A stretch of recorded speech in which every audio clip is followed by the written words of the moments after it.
নিয়ে যাবা?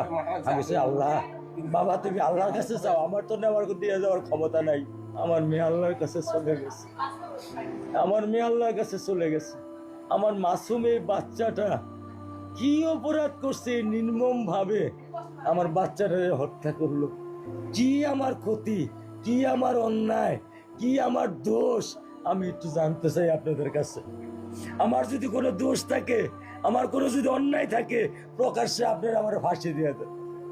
আমি এই বাচ্চাটা যারা আমি থাকবো কেমনি? আমি কেমনি আমার এই কলজা টুকরা ছাড়া আমি থাকবো? আমার পক্ষে সম্ভব না। দিনে ও 50 থেকে 100টা কল দেয় আমারে, বাবা তুমি কখন আসবা, বাবা তুমি কখন আসবা, বাবা তুমি কখন আসবা। 8টা বছর আমি আমার বুকের এই ঘরে ঘুম পাড়াইছি। আমি আজকে আমি কার সাথে ঘুম আসবো? আমি কি দিয়ে মনে সান্ত্বনা দিব? আমার অপরাধ কি?